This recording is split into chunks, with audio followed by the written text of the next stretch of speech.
자식을 잃어버리고 눈물로 세월을 보내는 부모들이 이 땅에 많이 있습니다. 아이들이 어릴 때 공원 같은 데를 자주 가지 않습니까? 번잡한 공원에 갔다가 잃어버리기도 하고 또 시장에 갔다가 잃어버리기도 하고, 근데 찾지를 못하고 계속해서 그 아이를 찾기 위해서 백방으로 노력하면서 눈물로 세월을 보내는 부모들이 많다는 것입니다. 잃어버리고 10년 이상 된 아이들만 2019년 기준에서 509명이라고 그래요. 그러니까 그 이하의 그 10년 이상의 통계이기 때문에 그 이하의 통계를 통해서 생각해 보면은 잃어버린 자식 때문에 고통당하는 부모들이 훨씬 더 많을 것입니다. 어릴 때 아이들 잃어버리는 것뿐만 아니라 또 요즘에는 가출하는 청소년들이 그렇게 많다고 그러죠. 가출 청소년까지 포함하면은 잃어버린 자식이 훨씬 더 많을 것입니다. 가출 청소년들은 실종 아동들과 조금 다른 면은 있긴 하지만은 부모 입장에서 보면은 다 잃어버린 자식과 같은 거죠. 가출이 되었든지 단순 실종이 되었든지 간에 부모 입장에서 보면은 잃어버린 자식입니다. 이런 부모들은 그 자식을 찾을 때까지는 편히 발 뻗고 잠을 잘 수가 없을 거예요. 그리고 찾을 때까지 자식을 포기하지 않고 찾으려고 할 것입니다. 그래서 어떤 이런 잃어버린 자식을 둔 부모들 중에는 가끔 이제 방송에 이렇게 나오는 걸 보니까 벌써 10년, 20년이 이렇게 흘렀기 때문에 이젠 포기해야 되겠다, 이런 마음이 들어올 때가 있다는 거예요. 그 마음이 들어오지만 그러나 포기할 수 없다 하는 마음이 또 마음에 강하게 온다는 거죠. 이게 부모 마음 아니겠어요? 자식을 잃어버렸는데 그 자식을 찾을 때까지 내가 찾아야 되겠다, 이 간절한 마음이 부모에게는 다 있는 거죠. 그런데 이 마음이 바로 우리 하나님 아버지의 마음이라는 것입니다. 하나님이 그런 마음을 가지고 계십니다. 누가복음 15장에 지난주에 이제 들어와서 세 가지 비유가 있다는 거 말씀드렸는데, 지난주에 우리가 살펴봤던 이런 양의 비유, 그다음에 오늘 살펴보는 이런 드라크마 비유, 또 하나는 그 뒤에 이런 아들, 소위 탕자의 비유가 이제 나오죠. 여기에 보면은 바로 하나님의 마음, 하나님이 어떤 마음을 갖고 계신지를 잘 보여주는 것입니다. 특히 다음 주에 좀 살펴보겠습니다만은 이런 아들의 비유에서 이 부분을 아주 실감나게 볼 수가 있어요. 이른 양의 비유와 이른 드라크마의 비유에서도 사실은 이런 하나님을 보여주는 것입니다. 그러니까 이른 양이나 이른 드라크마는 모두 다 어떤 존재라 그랬죠? 하나님을 떠난 죄인을 의미한다 그랬습니다. 원래 하나님의 자식이었는데 하나님을 떠나서 잃은 자식이 되었다, 그런 얘기입니다. 한 마리의 양만 잃어버려도 목자가 찾을 때까지 찾는다 그랬어요. 또 한 드라크마만 잃어버려도 그 잃어버린 여인이 찾을 때까지 찾는다 그랬어요. 자, 이것은 하나님을 떠난 자들을 찾는 하나님의 열심을 말씀해 주고 있는 것입니다. 그러니까 지난 주일에는 잃은 양의 비유를 통해서 하나님의 기쁨에 대해서 살펴봤습니다. 자, 오늘은 잃어버린 드라크마 비유를 통해서 찾고 찾는 하나님의 열심, 그 열심이 어떤 열심인지 오늘 말씀에서 같이 생각하고 은혜를 나누려고 합니다. 자, 어떤 여자가 10드라크마가 있는데 하나를 잃어버렸다 그랬죠. 그러면 등불을 켜고서 집안 구석구석 찾을 때까지 찾지 않겠느냐, 이런 말씀을 하고 있어요. 찾을 때까지 계속 찾는다고 하는 거, 이게 얼마나 열심입니까? 하나님의 열심이 이런 열심이라는 거예요. 그럼 하나님은 왜 이런 열심을 내실까요? 잃어버린 한 영혼이 그 정도로 소중하다는 뜻입니다. 대부분의 사람들은 대수롭지 않게 여기는 걸 잃어버리면은 쉽게 이제 포기하는 경향이 있죠. 처음 한동안은 찾아보다가 못 찾으면은 그냥 포기하잖아요. 이를테면은 가장 잘 잃어버리는 게 뭡니까, 여러분들 살면서? 요즘에는 나이가 들어가면서 깜빡깜빡 하시는 분들이 휴대폰을 잘 놓고 다녀요. 보면은 교회도 놓고 그냥 가셔가지고 찾아달라고 전화 오는 분들이 간혹 있습니다. 근데 교회 놓고 가면은 그래도 찾을 수나 있죠. 어디 지하철이라든지 또 아니면은 뭐 카페 갔다가 놓고 오고, 그래서 잃어버리는 사람들이 간혹 있어요. 또 요새는 정신들이 하도 좋아서 가방까지 또 그냥 놨다가 그냥 놓고 오고, 그렇게 해서 잃어버리기도 합니다. 근데 그것이 또 소중한 거기 때문에 찾으려고 애를 쓰긴 해요. 근데 그걸 목숨 걸고 찾으려고는 안 해요. 찾다가 안 되면은 에이 그냥 포기하자 하고서 그만두는 거겠죠. 그러나 포기하지 못하고 끝까지 찾아야 될 것이 있다 그러면 그건 어떤 것이겠어요? 그만큼 소중하다는 뜻이 되겠죠. 앞서 언급한 대로 부모가 자식을 잃어버리면은 찾는 걸 포기하지 않습니다. 왜냐하면 자식은 자기 생명과도 같기 때문에 절대 포기하지 못하는 거죠. 그만큼 소중하다는 뜻이 되는 겁니다. 자, 그렇다면 잃은 아들의 비유만으로도 주님의 이런 심정을 충분히 보여줄 수 있는 거 아니겠어요? 다음 주에 보겠지만 그 탕자의 이야기 비유, 거기서 나오는 아버지의 마음이 하나님 마음인데 그 한 가지 비유만 봐도 하나님 아버지가 어떤 마음을 가지고 계신지를 충분히 볼 수 있어요, 사실은. 그런데 왜 그 앞부분에서 잃은 양의 비유를 통해서 또 혹은 잃은 드라크마 비유를 통해서 하나님의 마음을 또 이렇게 재차 보여주고 있고 설명을 하는 걸까요? 100마리의 양 중에 99마리 양을 잃어버렸다고 한번 가정을 해봅시다. 그리고 한 마리만 딱 남았습니다. 그러면 99마리를 끝까지 찾아야 한다고 하는 어떤 명분이 있고 그거는 설득력이 있어요. 왜 그러죠? 99마리 찾지 못하고 그거 다 잃어버리면 어떻게 된 거예요? 폭망한 거잖아요. 완전 망한 거잖아요. 그러니까 이거 못 찾으면 나는 끝나는 거니까 내 끝까지 찾아야 돼. 이런 마음을 가질 수 있어요. 그리고 그렇게 얘기해도 이해가 다 되는 거예요. 그런데 한 마리 양을 잃어버렸어요. 근데 남은 것은 그래도 99마리 남아 있잖아요. 그러면 한 마리 양을 포기할 만도 하잖아요. 에이, 그 한 마리니까 포기하자. 아직도 99마리 있잖아. 이런 생각이 들 수 있단 말이에요. 그런데 그 한 마리 양도 포기하지 않고 찾을 때까지 찾았다. 그 얘기입니다. 드라크마 10개 중에서 9개 드라크마를 잃어버렸다고 한번 칩시다. 그리고 하나의 드라크마만 남았습니다. 그러면 역시 이것도 끝까지 찾아야 될 이유가 되고 찾을 명분이 돼요. 왜? 10개 중에서 9개 잃어버리면 끝나는 거잖아요. 그러니까 이건 찾아야 되는 거예요. 그 드라크마, 이 여인이 어떤 드라크마를 잃어버렸다 할 때 이 비유는 이런 배경에서 나온 거예요. 그 당시 풍습에 남자가 결혼할 때에 지참금을 가지고 가는데 신부에게 10드라크마를 준다는 거예요. 신부는 그게 너무 소중한 거니까 그걸 꿰어가지고, 그게 이제 동전이거든요. 그걸 꿰어가지고 머리에 장식을 한다든지 몸에다가 이렇게 장식품으로 액세서리 같이 지니고 다닌다는 거예요. 그러다가 지금 하나 잃어버렸다는 얘기를 하는 거거든요.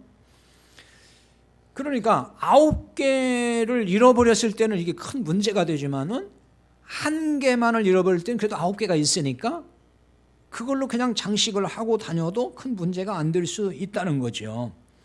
그러니까 9개를 잃어버리면 이건 심각한 거예요. 왜? 이제 다 모든 걸 잃어버린 거와 똑같으니까. 장식을 다 할 수가 없으니까요.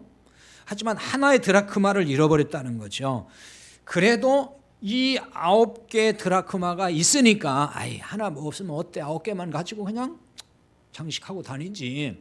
이렇게 충분히 생각할 수 있는데, 그런데 그 한 개의 드라크마를 찾을 때까지 포기하지 않고 찾았다는 얘기를 지금 하고 있단 말이에요. 결국 이런 비유를 통해서 하나님이 어떤 분이시라고 가르치는 걸까요? 하나님은 누가 되었든지 그 생명의 가치, 영혼의 가치를 동일하게 보신다는 걸 말씀하는 거예요. 하나님을 떠나 죄중에 있는 자일지라도 소중한 영혼으로 보신다는 거죠. 그러니까 하나님은 또 다르게 표현하면은 죄인도 사랑하신다는 얘기예요. 사람은 죄인을 사랑하지 않습니다. 사랑하려고 안 해요. 비난하고 비판하고 정죄하고, 그거는 사람들은 그렇게 해요. 근데 하나님은 죄인까지도 사랑하신다는 겁니다. 자, 부모는 속을 썩이는 자식이 있을지라도 소중한 자식으로 보는 것과 같은 거예요. 그게 하나님 마음인 것입니다. 자, 속을 썩이지 않는 자식, 속을 썩인 자식이 있어요. 그러나 속을 썩이는 자식이나 속을 썩이지 않는 자식이나 그 가치는 부모 입장에서는 동일하게 본다는 거예요. 그게 부모 마음이에요. 그러나 그 형제들은 좀 달라요. 형제들은 그 마음이 없습니다. 이를테면 어떤 가정에 5형제가 살고 있어요. 근데 그 중에 막내가 골칫덩어리예요. 속을 썩여도 그렇게 썩일 수가 없어요. 부모의 마음을 아프게 하고 가정을 그냥 날마다 그냥 완전 뒤엎어버리고 가정을 너무너무 힘들게 만들어요. 그 자식 하나가. 그러면 나머지 사형제는 그 막내를 어떻게 보겠어요? 멸시할 수도 있고 우습게 볼 수도 있고, 그 다음에 저놈의 자식은 필요 없어, 넌 집 나가버려, 너 없어도 더 좋아, 막 이렇게까지 얘기할 수 있어요. 그러니까 무가치한 자식으로 형제들은 볼 수 있다는 거예요. 실제 형제들은 그렇게 말할 수 있어요. 그러나 부모는 그렇지 않다는 거죠. 그럼에도 불구하고 부모는 그렇지 않다는 거예요. 물론 부모가 겉으로는 욕을 할 수도 있어요. 그렇잖아요. 막 나쁜 자식이라느니 뭐 무슨 욕이든지 못 하겠어요. 그러나 속으로는 똑같은 자식으로 여긴다는 거죠. 오히려 이런 자식이 더 못나고 문제 일으키고 그 자식이 더 마음이 가고 가여운 생각이 드는 거예요. 그렇지 않습니까? 이게 부모 마음이잖아요. 하나님의 마음이 이렇다는 거예요. 누가복음 15장은 바로 하나님의 이런 마음을 우리에게 보여주는 것입니다. 이런 아들의 비유에서도 분명하게 이 점을 보여주고 있고요. 이런 양의 비유, 이런 드라크마의 비유도 이 점을 보여준다는 것이에요. 이런 양의 비유, 드라크마의 비유, 이 두 비유 모두 다 그 비유 끝에는 이와 같이 죄인 한 사람이 회개하면이라고 나와 있습니다. 그러니까 이 비유가 지난주에 말씀했듯이 모두 하나님을 떠난 죄인에 대한 이야기인 것입니다. 그런데 이런 죄인을 끝까지 찾으셨다고 하는 것은 죄인이지만 영혼의 가치를 동일하게 보신다는 것. 하나님이 그렇게 보신다는 것을 지금 말씀해 주는 거예요. 자, 앞에 1절과 2절로 돌아가서 생각을 해보겠습니다. 이 비유는 바리새인과 서기관들을 향해서 하신 것입니다. 이들은 세리와 죄인들, 즉 바리새인과 서기관들은 세리와 죄인들을 멸시하고 무가치하게 여겼어요. 필요 없는 사람들, 없어져야 될 사람들, 그렇게 생각한 사람들이 바리새인들이고 서기관들이었습니다. 예수님은 이들의 이런 생각이 지금 틀렸다고 말씀을 하시는 거예요. 너희들은 세리와 죄인들을 멸시하고 무가치하게 여기지만 하나님은 그렇게 보시지 않는다. 이 이야기를, 이 비유를 통해서 지금 하시는 거예요. 그러니까 하나님은 세리와 죄인들도 똑같이 귀중하게 보신다. 이 말씀을 하시는 거예요. 자, 이런 것을 교회에서 적용해 보면 어떨까요? 교회는 누가 봐도 교회를 위해서 참 필요하다고 생각하는 그런 일꾼이 있고 유익한 교인이 있고 정말 좋은 교인들이 있어요. 뭐 여기 있는 여러분들은 다 착하고 좋은 교인들인데 이런 교인들이 다 있어요. 그러면 이제 교인들이 됐든지 누가 됐든지 그런 교인들은 다 좋아하죠. 좋아하고 인정해주고 귀하게 여기고 그런 마음들을 다 갖습니다. 그렇지만은 다 그런 교인만 있는 건 아니잖아요. 교회마다 보면은 교회를 힘들게 하고 교회를 다 시험에 빠뜨리게 만들고 어렵게 만들기도 하고 또 목회자도 힘들게 하는 그런 교인들도 없지 않아 있습니다. 이런 교인에 대해서는 대부분 싫어하죠. 그리고 심하면 배척을 합니다. 차라리 저분 우리 교회에서 없는 게 낫지. 저분 때문에 맨날 시끄러워. 이렇게 이제 생각을 할 때가 있어요, 사람들이.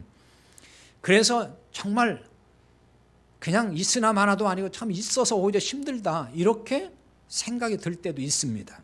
그런데 하나님은 이들도 똑같이 사랑하신다는 거예요. 비록 그런 교인일지라도 하나님은 사랑하신다는 거예요. 그리고 소중한 한 영혼으로 보신다는 말씀인 것입니다. 그러나 사람은 생각이 또 이렇게 다르다는 거죠. 하나님은 이렇게 보시는데 사람들은 그렇게 생각을 하지 않을 때가 참 많습니다. 저도 복음을 잘 몰랐을 때는 이런 생각을 한때 가진 적이 있었어요. 저런 사람이 있어서 교회가 참 어려운데 차라리 그냥 어떤 데는 없으면 낫겠다 이런 생각이 정말 들었던 적이 있었어요. 제가 복음을 몰랐을 때 그랬습니다. 그러다가 이제 복음을 깨달은 후부터는 생각이 바뀌고 목회의 관점을 달리했습니다. 그래서 교회는 하나하나를 하나님의 시각으로 보기 시작을 했어요. 제가 아는 어떤 그 목사님 중에 보면은 뭐 그런 목사님들이 저는 한국 교회에 뭐 그렇게 적지 않게 있다고 보는데요. 교회가 되게 개척을 해서 성장을 했어요. 소위 대형 교회 몇 천 명이 모이는 교회가 됐습니다. 양쪽 성장을 이루었죠. 그런데 이분이 이제 어떤 식의 목회를 하냐 그러면은 목회하다 보면은 담임 목사에게 소위 이제 반기를 든다 그러잖아요. 막 문제를 삼고 교회를 자꾸 힘들게 한다는 느낌이 들 때 그러면 이제 그런 분은 항상 불러다가 종용을 해요. 뭐라고 종용하냐면은 당신이 교회 마음에 들지 않고 내가 마음에 안 들면은 시끄럽게 하지 말고 교회 그냥 떠나라. 이렇게 해서 그냥 교회에서 내보내요. 그런 식으로 해서 목회를 했던 분이 계셔요. 그런데 교회는 양쪽으로 굉장히 커졌습니다. 이제 그런 분들이 없으니까 커졌는지 아니면 다른 요인 때문에 그랬는지 어쨌든 그거는 뭐 제가 잘 모르겠어요. 뭐 그런 분석을 할 필요도 없고 어쨌든 그런 식의 목회를 했어요. 그러니까 항상 당신에게 지지해주고 잘 따라오는 사람들 중심으로 해서 그냥 교회를 이렇게 끌고 간 거예요. 교회가 성장을 했습니다. 근데 저는 복음을 깨달은 후부터 이런 방식은 하나님의 방법이 아니라고 깨달았어요. 그건 하나님 방식이 절대로 아니다. 그건 복음적 가치관도 아니다. 왜 그러겠습니까? 예를 들어가지고 교회에서 어떤 문제를 좀 일으킨다 그래가지고 그걸 담임 목사가 불러다 놓고서 당신 그럴 바에는 교회 떠나라. 이렇게 말하면 그 신자는 자기 잘못은 생각 안 하고 상처를 크게 받을 수밖에 없어요. 그렇잖아요. 교회 떠나라고 하면 얼마나 큰 상처를 받겠습니까? 사람들은 자기 잘못은 잘 생각 안 하거든요. 상처만 먼저 받아요. 그러면 그분들이 자칫하면 실족할 수도 있어요. 목회자에게서 그런 말 들으면 큰 상처를 받을 수가 있죠. 그래서 저는 이것은 하나님의 방법이 아니라고 저는 깨달은 거예요. 그래서 간혹 제가 목회하는 이 과정 가운데서 저를 힘들게 했던 교인들을 만나기도 했지만은 배척하지는 않았습니다. 절대로 그렇게 하지는 않았어요. 물론 뭐 제가 벌써 거의 근대 40년 가까운 목회를 하게 되는데 제가 싫다고 해서 교회를 떠난 분들은 있었어요. 그렇지만 제가 떠나라고 해서 떠난 건 아니고 스스로 떠나긴 했죠. 제가 밀어낸 적은 한 번도 없습니다. 저는 이런 목회를 하는 것이 이게 당연하다고 생각을 해요. 어떤 성도라도 아무리 속을 썩이고 아무리 문제를 일으켜도 그를 끌어안고 같이 가야 되는 것이 이게 목회라고 저는 그렇게 생각을 하는 거예요. 그런데 사실 한국교회는 그렇지 않은 목회자들도 꽤 많이 있습니다. 왜냐하면요, 그걸 다 끌어안고 가려면 이제 부대낄 일이 많은 거예요. 그렇잖아요. 다 그런 사람과 같이 가려면 얼마나 힘든 일이 많겠습니까? 그러니까 교회 성장이 정말 어렵다 이렇게 판단을 하는 거예요. 왜? 뭘 일 하려면은 발목 잡는다 그러죠. 뭔 일 하려면 반대한다 그러죠. 그래가지고 막 힘들게 하면은 교회가 한 걸음 나가야 되는데 나갈 수가 없다. 그러니까 그런 사람들은 차라리 교회를 떠나게 하는 것이 낫지. 같이 끌어안고 가려면 그게 얼마나 힘든 거냐. 이런 얘기를 하는 거예요. 그런 분들은. 그런 논리적인 이야기를 이제 하죠. 근데 저는 이제 복음을 깨닫고부터 이렇게 생각이 정리가 됐어요. 목회라고 하는 것은 교회를 키우는 데 목적이 있는 게 아니다. 목회는 생명을 살리는 거고 영혼을 살리는 것이다. 그러니까 그런 사람도 끝까지 어떻게든지 복음을 전해주고 어떻게든지 그를 살리려고 하는 생각을 가져야 된다. 목회자가 힘들더라도 비록 그를 통해서 고통을 받더라도 살려야 되겠다고 하는 마음을 갖고 하는 것이 목회지, 그냥 좋은 사람끼리만 가서 교회를 그냥 키워나가는 그것이 목회의 본질은 아니다라고 하는 것을 깨달은 것입니다.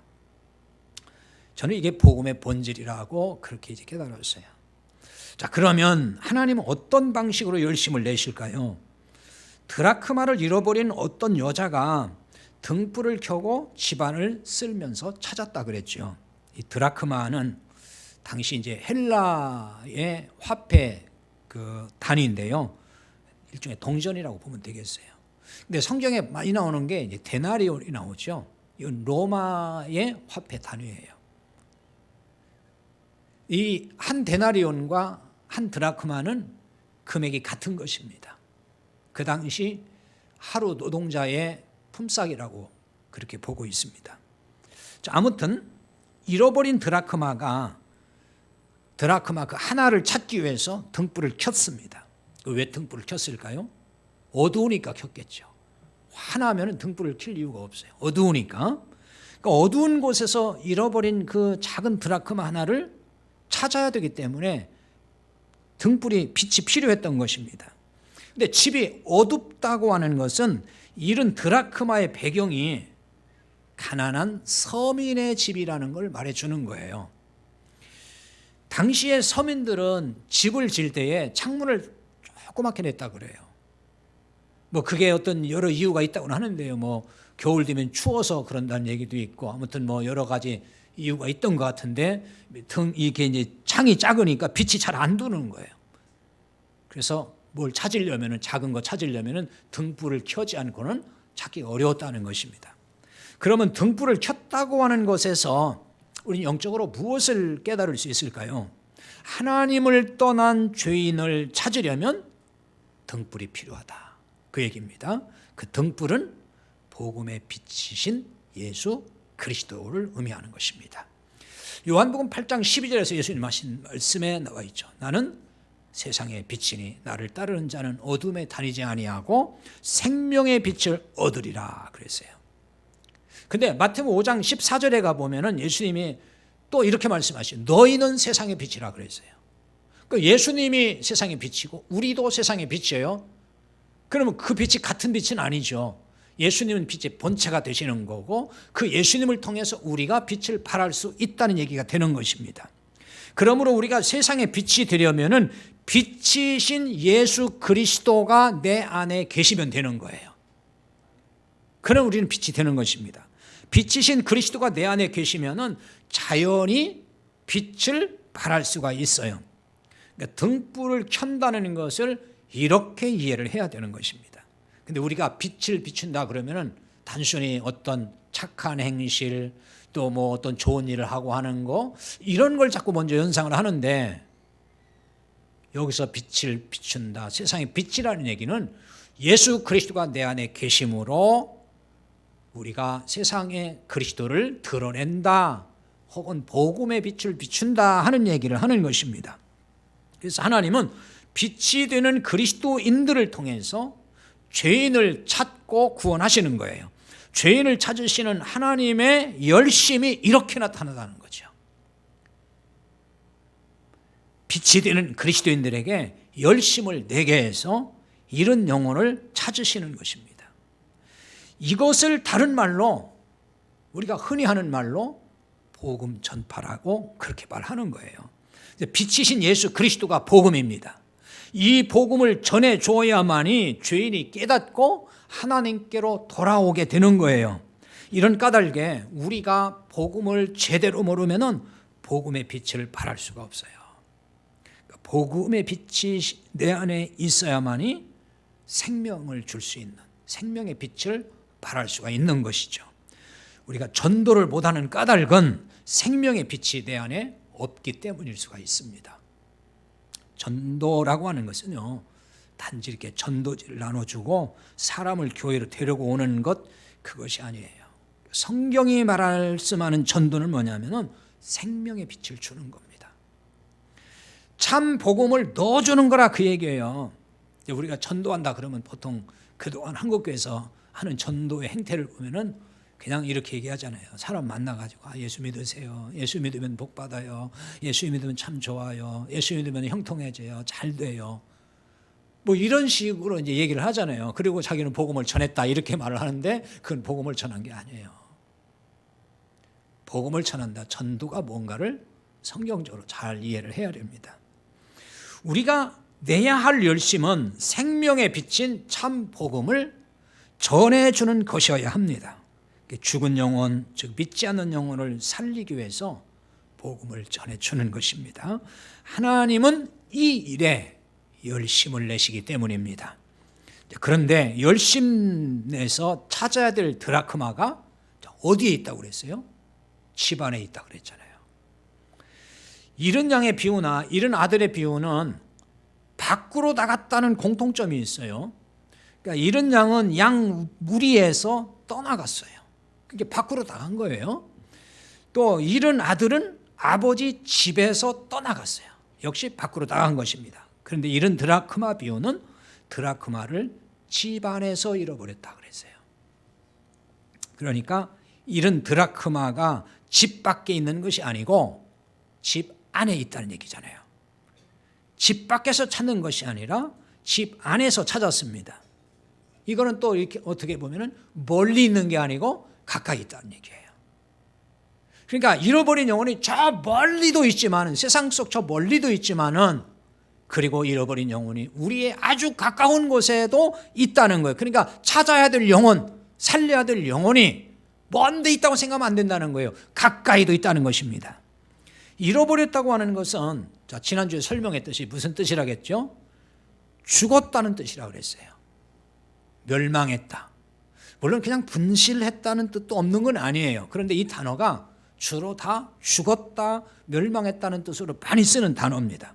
그래서 이런 드라크마 비유를 마치면서도 이와 같이 죄인 한 사람이 회개하면 이렇게 말씀하는 거예요. 죄인 한 사람이 회개하면. 그러니까 죄인은 뭐예요? 잃어버린 영혼이잖아요. 하나님을 떠난 자란 말이에요. 그러니까 이런 드라크마도 하나님을 떠나서 영이 죽은 죄인을 의미하는 것입니다. 자, 다시 정리하면은 영이 죽은 자들이 집안에 있다는 얘기죠. 집안에도 있다는 거예요. 집안을 교회 안으로 적용을 해도 무방하다고 볼 수 있습니다. 자, 어떻게 이렇게 보면은 교회 안에 누가 있어요? 영이 죽은 자, 하나님 편에서 잃어버린 자들이 교회 안에 있다. 이런 영혼들이 많다는 거예요. 이런 교인들이 바로 잃어버린 드라크마 같은 존재인 것입니다. 그런데 대부분은 교회 나오면 사람들이 어떻게 생각하죠? 다 구원받았다고 생각해요. 교회 출석하면 그냥 다 구원받았다고 여기는 거예요. 교회를 다닌다고, 교회 출석한다고 구원받은 것일까요? 성경은 그렇게 말씀하지 않아요. 때문에 교회 안에도 잃어버린 영혼, 찾아야 될 영혼이 있다는 것을 알아야 됩니다. 이런 교회를 찾아야 돼요. 찾을 때까지 찾아야 돼요. 그러니까 대부분은 잃어버린 영혼은 어디에 있다고 하죠? 교회 밖에 있다고 생각을 합니다. 많은 교인들이 그렇게 생각을 하죠. 그래서 교회 안에서는 찾을 생각을 안 해요. 그러니까 교회 안에 잃어버린 영혼, 구원받아야 될 영혼이 있다라고 생각을 안 하는 거예요. 그걸 찾으려고 안 해요. 다 저기 교회 안 나오는, 그 교회 출석 안 하는 저들 가운데, 세상 가운데만 그런 사람이 있다고 생각한다는 거예요. 그래서 교회 다니다가 교회를 그냥 떠나면은 그때서 그 사람은 잃어버린 영혼 이렇게 그때서 그렇게 생각을 해요. 하지만 찾아야 될 영혼은 교회 안에도 많다는 거 알아야 됩니다. 이걸 또 쉽게 말하면은 복음을 모르고 그냥 막연하게 예수를 믿는 교인들이 많다 그 얘기예요. 예수 믿는다고 말은 다 하죠. 나 그러니까 교회 나가지 이러면서 교회 나온단 말이에요. 그런데 모두 나는 믿는다고 말을 해요. 근데 가만히 그런 사람들 얘기를 들어보면은 저 석가모니 믿는 거나 그냥 예수 믿는 거나 다를 게 하나도 없어요. 대상만 그냥 바뀐 것 뿐이에요. 그래서 교회 나오는 사람들 정말 많아요. 그러니까 이런 얘기하면 다 자기는 아니라고 생각을 하는 거야. 나는 진짜 믿어 이러면서 믿는다고 얘기를 해요. 근데 정말 내가 복음을 깨닫고 믿고 있는 것일까? 한 번은 진단하고 확인해야 돼요. 전에도 한 말씀드렸지만 그 필요가 있어요. 한 번쯤은 자신의 믿음을 점검하고 확증해야 돼요. 고린도후서 13장 5절에 사도 바울이 그렇게 고린도 교회를 향해서 말씀해요. 너희는 믿음 안에 있는가 너희 자신을 시험하고 너희 자신을 확증하라. 이렇게 말씀을 한단 말이에요. 자, 그러면 잃어버린 이런 영혼을 교회에서 어떻게 찾을 수가 있을까요? 복음을 모르는 잃어버린 교인이라고 나는 복음도 모르고 아직 교회를 다녔지만 난 구원도 모릅니다. 이렇게 그냥 자기를 드러내고 실토를 하면은 그냥 찾기가 쉽죠. 그냥 금방 찾아지는 거잖아요. 근데 교회를 오래 다녔어요. 근데 사실은 복음을 모르는 게 아니에요. 그냥 예수 믿으면 좋대. 예수 믿으면 복 받아. 그냥 단순히 그냥 이 정도에서 그냥 교회 나오는 거예요. 근데 이런 사람들은 교회 오래 다녔기 때문에 자기를 이렇게 나는 복음을 모른다라고 얘기하거나 아직도 나는 구원이 뭔지 모르겠어요 이렇게 드러내기가 쉽지 않아요. 오래 다닌 사람들은 또 그런 말도 하지 않고 또 뭐 오래 다닌 사람 치고 봉사도 많이 하죠. 또 교회에서 뭐 이런 직분도 맡죠. 그러니까 더더군다나 말을 못하는 거예요. 왜? 그게 이제 부끄럽잖아요. 그렇게 말을 한다는 것이. 그러니까 다 그냥 믿음 있는 척 할 수도 있고 믿음 있는 자로 자기를 이렇게 그냥 드러내고 싶은 것이 많은 거예요. 이게 제일 안타까운 거예요. 사실은요. 이게 제일. 이런 까닭에 설교자가 복음을 끊임없이 말해주고 설교를 통해서 복음을 선포해야 된다는 거죠. 하지만 안타까운 것은요. 바리새인 서기관 같은 교인들이 또 있다는 거예요. 이런 교인들은 바리새인들처럼 설교를 듣고 하나님 말씀으로 듣는 게 아니고 그냥 판단이나 하고 그 다음에 자기 신앙과 맞지 않으면 그냥 비판하고 거부하고 이래버려요. 안 듣죠. 그러니까 앉아 듣는 것 같지만 다 듣는 게 아니에요. 한 귀로 듣고 흘린다 그러잖아요. 오늘 또 뭐 저런 얘기도 하는구나 하고서 그냥 버리고 있다는 거죠.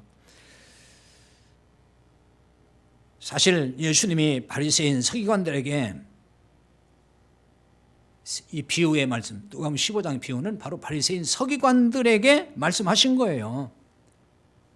그러니까 무슨 얘기겠어요? 잃어버린 양, 잃어버린 드라크마, 잃어버린 아들이 누구라는 거예요? 바리새인이고 서기관이라는 거예요. 너희들이라는 거예요. 근데 왜 그걸 모르냐는 거예요.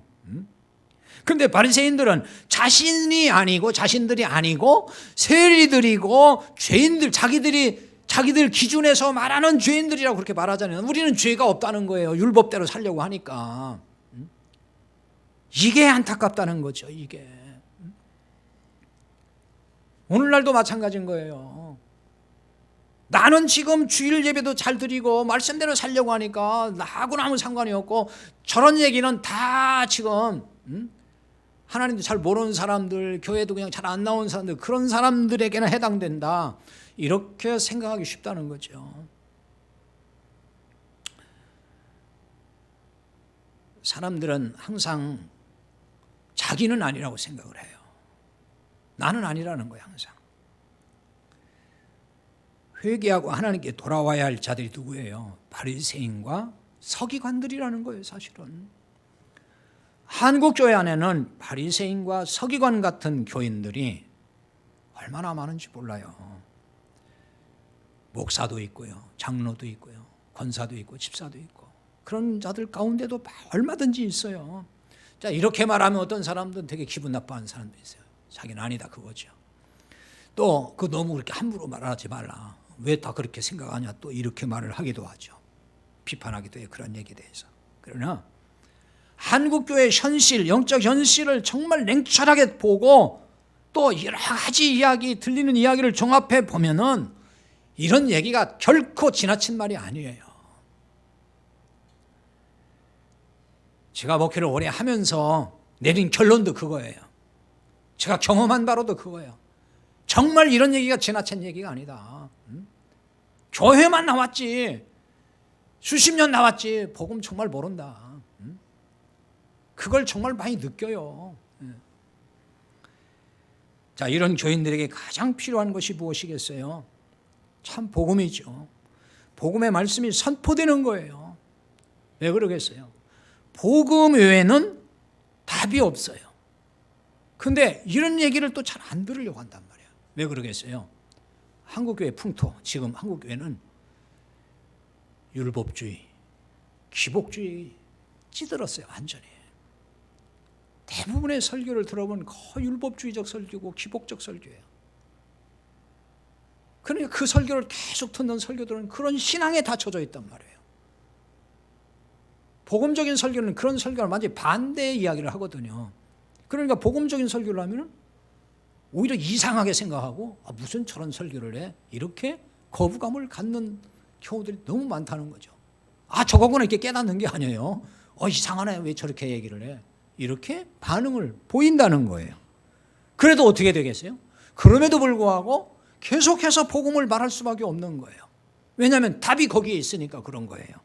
로마서 1장 16절의 말씀을 해요. 사도 바울이 내가 복음을 부끄러워하지 아니하노니 이 복음은 모든 믿는 자에게 구원을 주시는 하나님의 능력이 됨이라. 복음이 능력이라는, 구원을 주는 능력은 복음에 있는 거예요. 물론 복음의 말씀을 아무리 들려줘도 듣지 않을 사람은 듣지 않아요. 왜 그런지 아세요? 그 이유를 볼 수 있는 말씀이 디모데후서 4장 3절과 4절에 있어요. 자, 거기에 보면 이런 말씀이 있습니다. 때가 이르리니 사람이 바른 교훈을 받지 아니하며 귀가 가려워서 자기의 사욕을 따를 스승을 많이 두고 또 그 길을 진리에서 돌이켜 허탄한 이야기를 따르리라 그랬어요. 무슨 얘기입니까? 사람이, 그러니까 이게 사도 바울이 에베소 교회에서 목회한 디모데에게 지금 알려주는 거예요. 사람들이 바른 교훈을 받으려고 하지 않는다. 여기 바른이라는 말은 원문의 뜻을 보면 건강하다는 얘기예요. 건강한 교훈을 받지 않는다. 그럼 건강을 주는 교훈이 뭐예요? 복음의 말씀밖에 없는 거예요. 세상 이야기 가지고 건강해집니까? 영혼이? 세상 논리 가지고, 세상 재밌는 얘기 가지고 영혼이 살아나고 건강해지냐고요.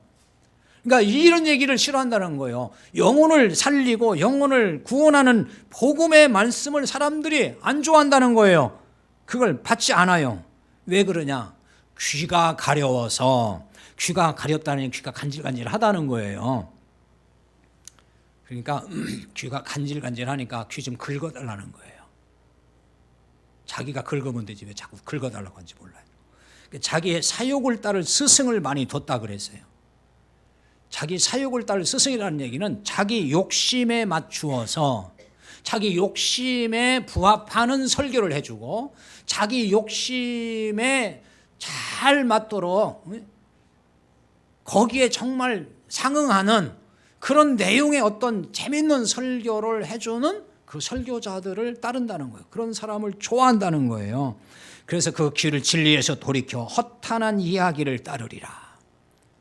진리에서는 그냥 돌아서고 허탄한 이야기를 따른다는, 허탄한 이야기가 신화적 이야기라는 겁니다. 올 때 허탄하다는 말은 신화라는 뜻이에요. 그 신화라는 게 뭐죠? 쉽게 말하면 그냥 재밌는 얘기예요. 신화는 재밌잖아요. 읽어보면은, 들어보면은. 그런 이야기를 사람들이 좋아한다는 거예요. 사도 바울이 벌써 그 시대에도 그걸 본 거예요. 그럼 이 시대는 안 그래요? 이 시대는 더 그래요. 신화적인 재미있는 이야기를 해줘야만이 그걸 가지고 뭐 은혜롭다느니 막 설교를 잘한다느니 좋은 말씀 이렇게 얘기를 하는 거예요. 그런 걸 좋아하는 거예요. 거기에 복음이 다 빠졌는데도 불구하고. 그게 문제라는 것입니다. 그래서 사도 바울은 이런 말씀을 하기 전에 디모데후서 4장 2절에 보면 먼저 이런 말씀부터 했어요. 너는 말씀을 전파하라. 때를 얻든지 못 얻든지 항상 힘쓰라 그랬어요. 그러니까 사람들이 이러할지라도 때를 얻든지 못 얻든지 이거는 뭐냐, 상황이 좋든지 나쁘든지 뭐 받아들이든지 안 받아들이든지 너는 복음의 말씀을 전파하라는 거예요. 계속해서 네가 할 일은 그것이라는 거예요. 목회자가 할 일이 이거라는 거예요. 복음의 말씀을 계속 전해야 된다. 그것입니다. 이것이 바로 이런 드라크마 같은 자들을 찾는 길인 것입니다. 여러분, 복음의 등불을 밝히고 찾고 찾는 주님의 열심, 바로 그 열심이 우리의 열심이 되고 우리 공동체의 열심이 되어서 하나님의 기쁨이 될 수 있기를 바랍니다. 기도합시다. 오늘 말씀 붙들고 함께 기도합니다.